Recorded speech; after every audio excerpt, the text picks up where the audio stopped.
Indrajit study point में आप सभी का स्वागत है। तो हम पढ़ रहे हैं क्लास 8 इतिहास।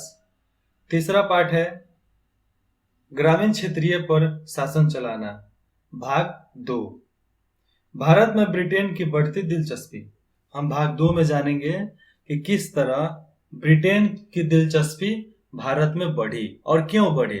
आपने ऊपर का पार्ट देखा ही है तो अंदाजा तो होगा ही क्यों बढ़ी थी। ठीक है।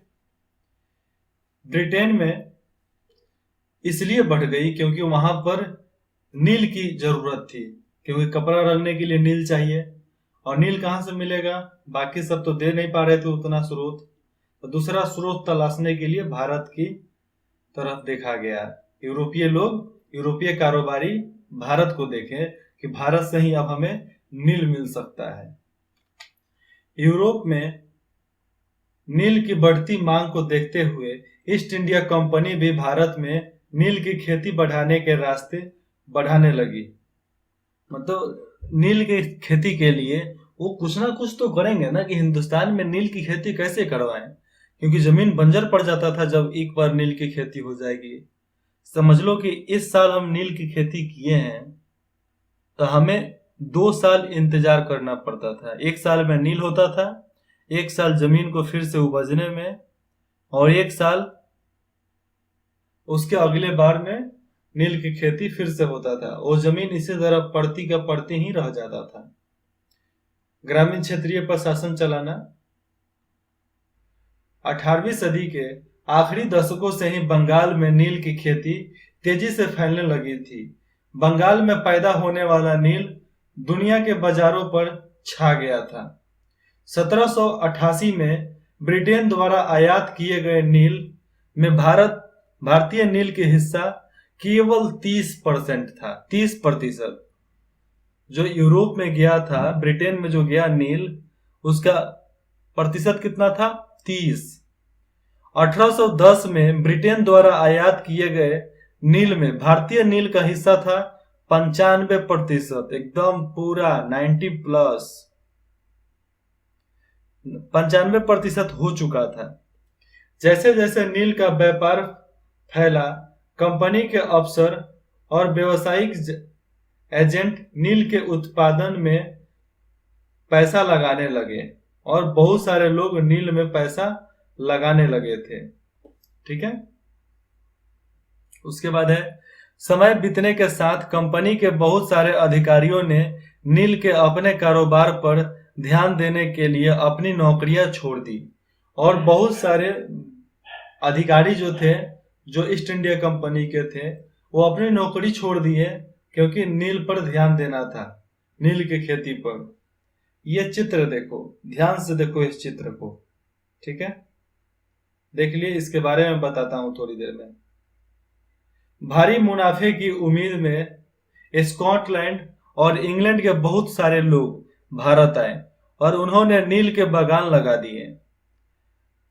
जिनके पास नील की पैदावार के लिए पैसा नहीं था, उन्हें कंपनी और नए नए बैंक कर्जे देने को तैयार रहते थे कि लो भाई तुम लगाओ, खेती करो। चित्र अभी साफ दिखाए हैं, उसके बारे में दिखा दो, बता देता हूं मैं। यहां से है सेंट डोमियो में गुलामों की बगावत, अगस्त 1791, जनवरी। ऑस्कू हदोल्स्की का चित्र। 18वीं सदी में फ्रांसीसी बागान मालिकों ने कैरिबियाई द्वीप समूह में स्थित फ्रांसीसी उपनिवेश सेंट डोमिनियो में नील और चीनी का उत्पादन शुरू किया। इन बागानों में काम करने वाले अफ्रीकी गुलाम 1791 में बगावत पर उतर गए। उन्होंने उस समय बागान जला दिए और अपने धनी मालिकों को मार डाला। गुलाम सब 1792 में फ्रांस ने अपने उपनिवेशकों में दास प्रथा समाप्त कर दिए, और उस 1792 में ही दास प्रथा को खत्म कर दिया गया था। इन घटनाओं की वजह से कैरिबियाई द्वीप में नील की खेती ठप हो गई और नील की खेती वहां पर पूरी तरह रुक गया था। अब ये देखो, नील की खेती कैसे होती थी। ठीक है, नील की खेती दो मुख्य तरीके थे, निजी और रैयती। निजी खेती के व्यवस्था में बागान मालिक खुद अपनी जमीन में नील का उत्पादन करते थे। या तो वह जमीन खरीद लेते थे या दूसरे जमींदारों से जमीन भाड़े पर ले लेते थे और मजदूरों को काम पर लगाकर नील की खेती करवाते थे। और नील का खेती जो करता था उसको ये वाला बीमारी होता था, उजला उजला चमड़ी नहीं हो जाता है, हर किसी का उजला चमड़ी हो जाता था। आज उसको सिवला बोलते हैं, चाहे स्किन डिजीज, इंग्लिश में स्किन डिजीज बोलते हैं और हिंदी में चमरोग। निज खेती की समस्या। अब चलिए जानते हैं निज खेती की समस्या क्या क्या थी। ठीक है, निज खेती की समस्या में तो बहुत कुछ जानना है जो यहां पर आपको जानने के लिए मिल जाएगा। ठीक है, बागान मालिकों को निज खेती का क्षेत्रफल फैलाने में मुश्किल आ रही थी। नील की खेती केवल उपजाऊ जमीनों पर ही की जा सकती थी। ऐसे जमीनों पर आबादी पहले ही बहुत ज्यादा थी, यहाँ वहां छोटे मोटे खेत ही उनके हाथ लग पाते थे। नील की खेती करने के लिए उन्हें बड़े बड़े भूखंडों की जरूरत थी। इस तरह के जमीनें उन्हें कहां से मिल सकती थी। उन्होंने नील की फैक्ट्री के इर्द गिर्द पट्टे पर जमीन लेने का प्रयास किया और वहां के किसानों को हटवा दिया। इससे टकराव और तनाव पैदा हो गया और वहां के किसान और वहां के जमींदारों को हटा दिया गया था, इसलिए टकराव चालू हो गया। क्योंकि किसी भी इलाके में अगर एक समझदार हो जाए ना तो पूरे का लीडर बनता है, और लीडर बन गया तो वहां से जन आंदोलन चालू होगा ही होगा। हमारे गांधी जी को एक बार ट्रेन से फेंक दिया अंग्रेजों ने, गांधी जी ने देश से बाहर फेंक दिया अंग्रेजों को। ये होता है जज्बा लड़ने का। मजदूरों का इंतजाम करना भी आसान नहीं था। बड़े बागान के लिए बहुत सारे मजदूरों की जरूरत होती थी। मजदूरों की जरूरत भी सबसे ज्यादा उसी समय होती थी जब किसान धान की खेती में व्यस्त रहते थे।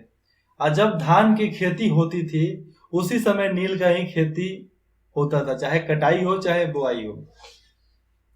शायद एक साल का समय लगता था नील के खेती में, इसलिए थोड़ा सा समय तो लगता ही था। बड़े पैमाने पर निज खेती के लिए बहुत सारे हल बैलों की भी जरूरत थी। 1 बीघा नील की खेती के लिए 2 हल चाहिए होते थे। इसका मतलब यह था कि अगर किसी बागान मालिक के पास 1000 बीघा जमीन है, 1000 बीघा, तो उसे 2000 हलों की जरूरत पड़ती। हलों को खरीदना और उनका रख रखाव एक बड़ी समस्या थी। किसानों से भी हल नहीं मिल सकते थे, उन्हें अपने लिए ही इन चीजों की जरूरत होती थी। जिस समय नील उत्पादकों को जरूरत होती थी उसी समय किसानों के हल बैल भी चावल खेती में व्यस्त थे, और जिस समय नील की खेती होती थी उस समय चावल का भी होता था, और जो हल और बैल दोनों व्यस्त होते थे चावल की खेती में। 19वीं सदी के आखिर तक बागान मालिक निज खेती का क्षेत्रफल फैलाने में हिचकिचाते थे। इस व्यवस्था के तहत नील की पैदावार वाली 25% से भी कम जमीन आती थी। बाकी जमीन रैयत व्यवस्था के अंतर्गत थी, और बाकी जमीन रैयत व्यवस्था मतलब किसान की व्यवस्था के अंतर्गत आती थी। ये देखो, ये नील की खेती हो रही है। 19वीं सदी की शुरुआती में बंगाल के मजदूर नील की खेती करते हुए, और देखो नील कितना बड़ा बड़ा होता था, और नील का डंटी फंटी थोड़ी यूज होता था, केवल ऊपर वाला पत्ती, ऊपर का जो पत्ता होता था ना मुलायम मुलायम, उसी का इस्तेमाल किया जाता था, और नीचे वाले जो लकड़ी दिख रहा है उसको जलाते थे, वो भी बीमारी फैलाता था। रैयतों की जमीन पर नील की खेती। और किसानों के जमीन पर कैसे नील की खेती होना चालू हुआ, इसके बारे में जानते हैं। रैयती व्यवस्था के तहत बगान मालिक रैयतों के साथ एक अनुबंध मतलब सट्टा करते थे। कई बार वे गांव के मुखियों को भी रैयतों की तरफ से समझौता करने के लिए बाध्य कर देते थे। मुखिया को बोल देंगे चल भाई तुम भी समझौता करो, करवाओ, चलो। जो अनुबंध पर हस्ताक्षर कर देते थे उन्हें नील उगाने के लिए एक ब्याज दर पर बगान मालिकों से नगद कर्ज मिलता था। नगद तुरंत के तुरंत पैसा मिल जाएगा, जाओ भाई तुम अपना खेती चालू करो। कर्जा लेने वाले रैयत को अपनी कम से कम 25% जमीन पर नील की खेती करनी होती थी। बगान मालिक बीज और उपकरण मुहैया कराते थे, जबकि मिट्टी को तैयार करने, बीज बोने और फसल की देखभाल करने का जिम्मा काश्तकारों के ऊपर रहता था। मतलब जो वहां के किसान होते थे उसके ऊपर ही होता था, मजदूरों के ऊपर होता था उसकी देखभाल करना। जब कटाई के बाद फसल बगान मालिकों को सौंप दी जाती थी तो रैयत को नया कर्ज मिल जाता था और वही चक्र दोबारा चलता रहता था। ये देखो नील की खेती हुई, काट कूट कर यहाँ पर बैलगाड़ी पर लाद कर भेज दिए जा रहे हैं। खेतों से फैक्ट्री में लाए जा रहे नील के पौधों के गठरे मतलब बोझा, हिंदी में गठरे और हम लोग गांव में बोझा बोलते हैं। मुरेठी चाहे बोझा चाहे गठरी, गठरी तो होता है कपड़ा वाला, मुरेठी पुला चाहे बोझा, और हम लोग यूपी बिहार में तो बोझा ही बोलते हैं। ये देखो नील का उत्पादन कैसे होता था। ये इसमें डालेंगे, फिर इसमें डालेंगे, फिर इसमें डालेंगे, फिर इसमें डालेंगे, फिर इसमें डालेंगे, फिर इसमें डालेंगे, फिर उसके बाद से गर्म करेंगे, सुखाएंगे। इस तरह ये नील की खेती होती थी। यहाँ पर दिया गया है। नील के खेतों के पास स्थित नील का एक कारखाना विलियम सिप्सन का चित्र 1863 में बनाया गया था। ये यहां से पढ़ते हैं। नील गांव आमतौर पर बगान मालिकों की फैक्ट्री के आसपास ही होते थे। कटाई के बाद नील के पौधों को कारखाने में स्थित बैटस मतलब हौद में पहुंचा दिया जाता था। रंग बनाने के लिए 3 या 4 कुंडों की जरूरत पड़ती थी। प्रत्येक हौद का अलग काम था। नील के पौधों से पत्तियों को तोड़कर पहले एक कुंड में गर्म पानी में कई घंटे तक डुबोया जाता था। इस हौद को किण्वन या स्टीपर कुंड कहा जाता था। जब पौधे किण्वित हो जाते थे तो द्रव में बुलबुले उठने लगते थे। अब सड़ी हुई पत्तियों को निकाल दिया जाता था और द्रव्य को एक और हौद में छान ली जाती थी। दूसरा हौद पहले हौद के ठीक नीचे होता था, मतलब थोड़ा ऊपर, थोड़ा नीचे, थोड़ा नीचे, थोड़ा नीचे, थोड़ा नीचे, ऐसे होता था। दूसरे हौद बिटरवाट में इस घोल को लगातार हिलाया जाता था और पैडलों से खंगाला जाता था। हाथ में जो रहता है ना लोहा लक्कर, उससे हिलाया जाता था लाठी से। जब यह द्रव्य हरा और उसके बाद नीला हो जाता था तो हौद में चूने का पानी डाला जाता था। चूना वाला पानी जिससे कलर होता है। धीरे धीरे नील की पपड़ियां नीचे जम जाती थी और ऊपर साफ द्रव्य निकल जाता था।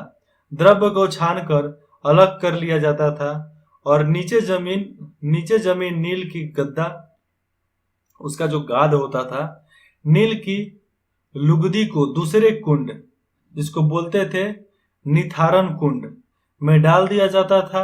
इसके बाद उसे निचोड़ कर मतलब सारा पानी गार कर बिक्री के लिए सुखा दिया जाता था। देखो ये जो बगल में यहाँ पर किधर गया, यहाँ पर जो दबाया जा रहा है ना, इसी को निचोड़ा जा रहा है और फिर इसको सूखने के लिए देखो लेकर जा रहा है।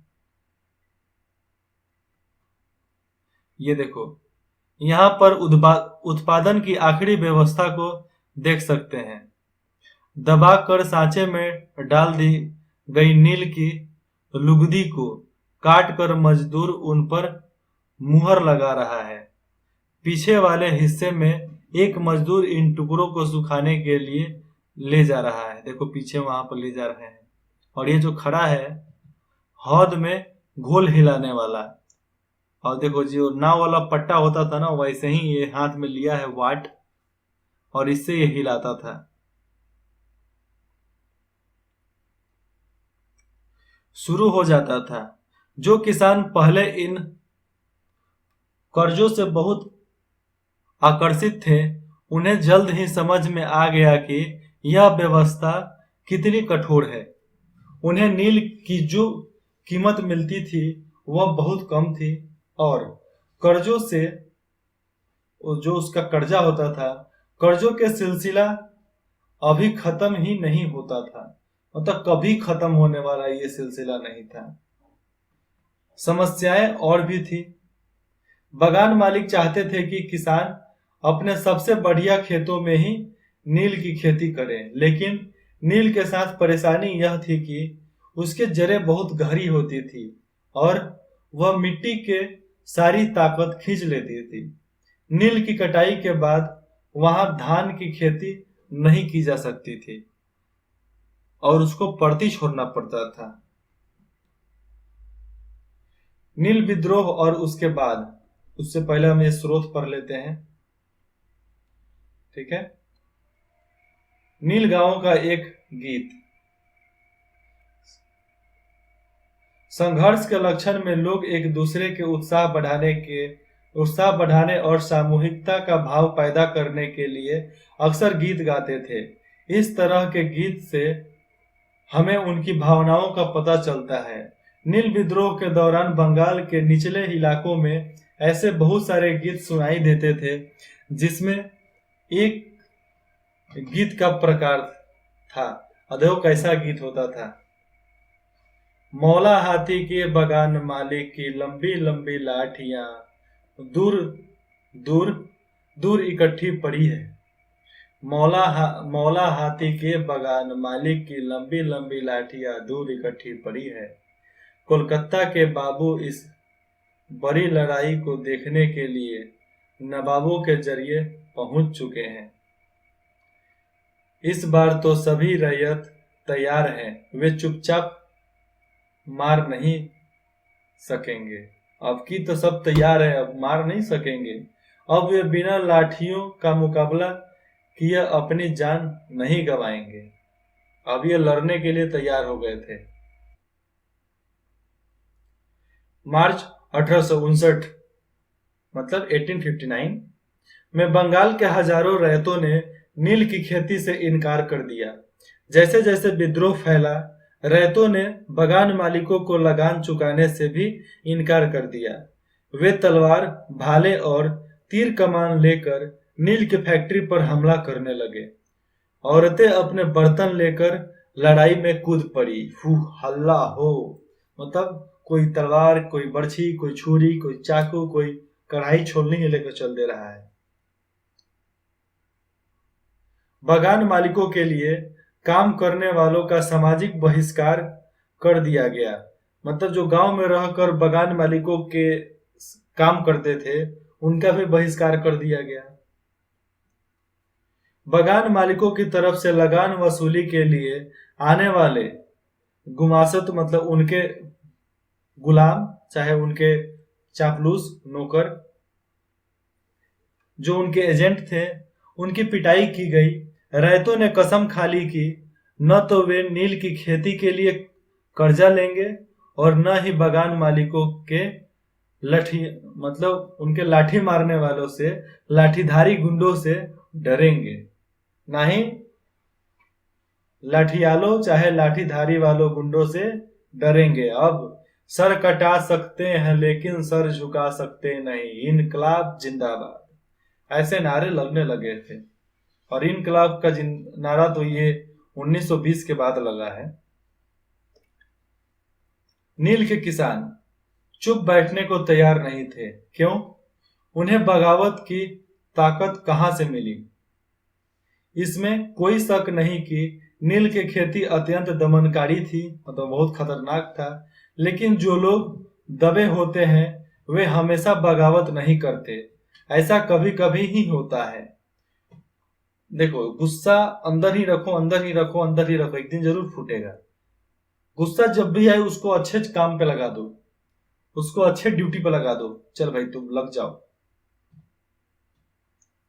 1859 में नील रैयतों को लगा कि बगान मालिकों के खिलाफ बगावत में उन्हें स्थानीय जमींदारों और मुखियाओं का भी समर्थन मिल सकता है, और जमींदारों और मुखियों का भी समर्थन मिल सकता है। बहुत सारे गांवों में जिन मुखियों से नील के अनुबंधों पर जबरन दस्तखत कराए गए थे, उन्होंने ही नील किसानों को इकट्ठा किया और लाठियालों के साथ आमने सामने की लड़ाई लड़ी। कई स्थानों पर रैयतों को बगावत के लिए उकसाते हुए खुद जमींदार गांव-गांव घूमने लगे। जमींदार इस बात से परेशान थे कि बगान मालिकों की ताकत बढ़ती जा रही थी और बगान मालिक जबरन लंबे समय के लिए उनसे जमीन ले लेते थे। और एक बार हस्ताक्षर कर दो, दस्तखत कर दो, तो बस अब तुम्हारी लंबे समय के लिए वो जमीन उसका, और तुम कुछ करोगे फौज को बुला दिया जाएगा, तुम्हारी बैंड बजा दी जाएगी। तो ऐसा कंडीशन था उस समय। नील के किसानों को यह भी लग रहा था कि अंग्रेजी सरकार भी संघर्ष में उनका साथ देगी। 1857 की बगावत के बाद ब्रिटिश सरकार एक और व्यापक विद्रोह के खतरे से डरी हुई थी। जब नील की खेती वाले जिलों में एक और बगावत की खबर फैली तो लेफ्टिनेंट गवर्नर ने 1859 की सर्दियों में इलाके का दौरा किया, ठंडों में दौरा किया इलाकों का। रैयतों को लगा कि सरकार उनकी दुर्दशा से परेशान है। बर्दाश्त कैसे होगा? खाने को जब पेट में अन्न नहीं होता है, पहनने को कपड़ा नहीं होता, तो कुछ भी बर्दाश्त नहीं होता है। बरसात में मजिस्ट्रेट एस्ले इंडन ने एक नोटिस जारी किया जिसमें कहा गया था कि रैयतों को नील के अनुबंधन मानने के लिए, मतलब नील बोने के लिए कोई उनको कुछ भी बोलने वाला नहीं है। अनुबंधन मानने के लिए मजबूर नहीं किया जाएगा, मतलब नील बोने के लिए उनको मजबूर नहीं किया जाएगा। इस नोटिस के आधार पर लोगों में यह खबर फैल गई कि रानी विक्टोरिया ने नील की खेती न करने का हुक्म दे दिया। इंडियन किसानों को शांत करने और विस्फोटक स्थितियों को नियंत्रण करने की कोशिश कर रहे थे। इसकी कार्रवाई को किसानों ने अपने विद्रोह का समर्थन मान लिया, और ये जो कार्रवाई हुआ इसको अपना समर्थन मानकर लोग जीने लगे। जैसे जैसे विद्रोह फैला, कलकत्ता से पढ़े लिखे लोग भी नील जिलों की ओर चले गए, और जो नील जिला था उसकी ओर चले गए। उन्होंने रैयतों की दुर्दशा, बगान मालिकों की जोर जबरदस्ती और अत्याचारी नील व्यवस्था के बारे में लिख डाला, और सब चीज किताब में लिखा। इसीलिए तो आज हम लोग पढ़ रहे हैं, नहीं तो कहां से पढ़ते हैं। इस बगावत से परेशान सरकार को बगान मालिकों की रक्षा के लिए सेना बुलवानी पड़ी। नील उत्पादन व्यवस्था की जांच करने के लिए एक नील आयोग भी बना दिया गया। जिस तरह आज हर आयोग अलग अलग होता है, उस तरह नील आयोग भी बना था। इस आयोग ने बगान मालिकों को दोषी पाया, और जो भी बगान मालिक थे, जो नया आयोग बना उसमें सब दोषी पाए गए। जोर जबरदस्ती के लिए उनकी आलोचना की। आयोग ने कहा कि नील की खेती रैयतों के लिए फायदे का सौदा नहीं है। आयोग ने रैयतों से कहा कि वे मौजूदा अनुबंधों को पूरा करें, लेकिन आगे से वे चाहे तो नील की खेती बंद कर सकते हैं। जो अभी आपके सामने जो है उसको पूरा कर दो, आगे से आप नील की खेती बंद कर सकते हो, ऐसा समझौता हुआ। इस बगावत के बाद बागवानों, जो उनका बागवान थे, बागवानों में नील का उत्पादन धराशायी हो गया। इसके बाद बागान मालिक बिहार पर ध्यान देने लगे। उसके बाद बिहार में आ गए। 19वीं सदी के आखिर में कृत्रिम रंगों का निर्माण होने लगा था। इससे उनका व्यवसाय भी बुरी तरह प्रभावित हुआ। फिर भी वे उत्पादन फैलाने में सफल रहे। जब महात्मा गांधी दक्षिण अफ्रीका से लौटे तो बिहार के एक किसान ने उन्हें चंपारण आकर नील किसानों की दुर्दशा को देखने का न्योता दिया। 1917 में महात्मा गांधी का यह दौरा नील बागान मालिकों के खिलाफ चंपारण आंदोलन की शुरुआत थी और महात्मा गांधी का पहला था सत्याग्रह। सत्याग्रह मतलब जो हम चाहेंगे वही होगा, अपने जमीन पर हम जो चाहेंगे वही करेंगे, किसी का आन बान शान से मेरे कोई लेना देना नहीं है, जो हमारा हक उसे ही मानना पड़ेगा। और चंपारण आंदोलन के नाम से महात्मा गांधी यहां से आंदोलन चालू किए। ये लोग डोमेस्टिक कॉन्स्टिट्यूशन, डोमेस्टिक इंडिपेंडेंस मांग रहे थे, मतलब आधा स्वराज। लेकिन भगत सिंह 23 वर्ष का लड़का, 23 वर्ष का एक युवा लड़का, भगत सिंह के बारे में कौन नहीं जानता, आप सब जानते होंगे। हंसते हंसते फांसी पर चढ़ गया, लेकिन बोलते गया नॉट अ हाफ डोमेस्टिक। कभी भी हमें आधी स्वराज नहीं चाहिए, हमें पूर्ण स्वराज चाहिए, हमें टोटल इंडिपेंडेंस चाहिए। Domestic independence, what is this? I have a total independence, I want total independence. मुझे पूरे आजादी चाहिए, चाहे आप मानो चाहे नहीं मानो, हमें तो आजादी चाहिए भाई, वो भी पूरा, आधा नहीं। फिर से कांग्रेस के पार्टी ने मिलकर पूरा इंडिपेंडेंस मांगने के लिए, पूर्ण स्वराज्य मांगने के लिए फिर से ऐलान कर दिया। इसलिए हम आज पूरी तरह से आजाद हैं अंग्रेजों की तरफ से। नहीं तो आज भी यहाँ पर प्रेसिडेंट, प्राइम मिनिस्टर नहीं होते, यहाँ पर गवर्नर जनरल होता, जिस तरह वॉयस राय है। भीख मांग लूंगा परंतु नील नहीं उगाऊंगा। और ये उस दिन से आंदोलन चालू हो गया। भीख मांग लेंगे पर कभी भी नील नहीं बोएंगे। चांदपुर थाना हरदी के एक नील कसरतकार हाजी मुल्ला से मंगलवार 5 जून 1860 को नील आयोग के सदस्य ने बात की। हाजी मुल्ला ने कुछ सवालों के जवाब इस तरह दिए थे, और कैसे उनसे सवाल किए गए थे उसके बारे में जान लो। WS सीटनकर, नील आयोग के अध्यक्ष, क्या अब तुम नील की खेती के लिए तैयार हो? अगर नहीं तो किस तरह के शर्तों पर खेती करना चाहोगे? हाजी मुल्ला, मैं नील उगाने को तैयार नहीं हूं। मुझे नहीं पता कि कोई भी नई शर्तें, मतलब आपकी कोई भी शर्तें मुझे संतुष्ट कर सकती है। श्री साले, और श्री साले बोले, क्या तुम 1 रुपए प्रति बंडल की कीमत पर भी खेती नहीं करना चाहोगे? हाजी मुल्ला, नहीं, मैं नहीं करूंगा। नील उगाने के बजाय मैं कहीं और चला जाऊंगा, भीख मांग लूंगा, परंतु नील नहीं उगाऊंगा।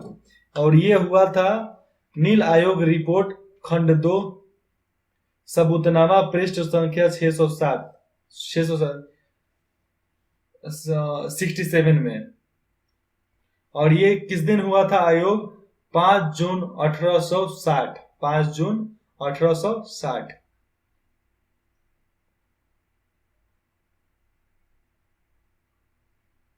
उसके बाद ये देखो, वेस्ट इंडीज में नील उत्पादन, ये आपके पास बुक है, वेस्ट इंडीज में नील उत्पादन के बारे में आप पढ़ लेना, मैं नहीं बताने वाला ये। निम्नलिखित के जोड़े बनाए, यहाँ पर मिलान करना है। रैयत किसान, ठीक है। महाल मतलब ग्राम समूह। नीज में क्या आएगा? रैयती मतलब रैयतों के जमीन पर खेती, नीज मतलब बागान मालिकों की अपनी जमीन पर खेती। रिक्त स्थान को भरना है, ये आप पढ़े हो तो याद तो होगा ही। यूरोप में वुड उत्पादकों को डैश से अपनी आमदनी में गिरावट का खतरा दिखाई देने लगा। नील के आयात से अपनी आमदनी की गिरावट का खतरा दिखाई देने लगा, ठीक है। डैश की खोज से नील की अंतर्राष्ट्रीय मांग पर बुरा असर पड़ा। कृत्रिम रंग की खोज से। चंपारण आंदोलन डैश के खिलाफ था, सत्याग्रह के खिलाफ था। नील नहीं उगाने के खिलाफ था। अस्थायी बंदोबस्त के मुख्य पहलुओं का वर्णन कीजिए, ठीक है। जो अस्थायी बंदोबस्त था उसके बारे में बताना है। महलवारी व्यवस्था अस्थायी बंदोबस्त के मुकाबले कैसे अलग थी, इसके बारे में बताना है। उसके बाद से है 6 नंबर, रैयत नील की खेती से क्यों कतरा रहे थे? क्योंकि नील की खेती करने से उन्हें बहुत खतरा था, इसलिए जमीन उपजाऊ नहीं रह पाता था। 7, किन परिस्थितियों में बंगाल में नील का उत्पादन धराशायी हो गया? लड़ाई हुआ था, अभी ऊपर ही हम लोग पढ़े हैं, आइए करके देखें। 8 नंबर, चंपारण आंदोलन और उसमें महात्मा गांधी की भूमिका के बारे में और जानकारियां इकट्ठा करें। 9 नंबर, भारत के शुरुआती चाय कब से शुरुआत हुआ इसके बारे में नहीं जानना? फर्स्ट चैप्टर में तो चाय के बारे में हम लोग पढ़े हैं। चाय या कॉफी बागानों का इतिहास देखें। ध्यान दें कि इन बागवानों में काम करने वाले मजदूरों और नील के बागानों में काम करने वाले मजदूरों के जीवन में क्या सामान्य या फर्क थे, क्या सामान्यताएं फर्क थे, ठीक है। इसके बारे में, उनके सामान्यता और उसके फर्क के बारे में आपको बताना है। तो यहाँ पर ये पाठ खत्म होता है। फिर मिलते हैं अगले पाठ में नए जोश नए उमंग के साथ। तब तक अपना ख्याल रखना। और हाँ, बच्चे हो, खेलते समय चोट लग सकती है, इसलिए अपने आप का भी ध्यान रखना, स्वस्थ रहना और हमेशा मजे करना। फिर मिलते हैं अगले भाग में। इंद्रजीत स्टडी पॉइंट में जुड़ने के लिए आप सभी का धन्यवाद।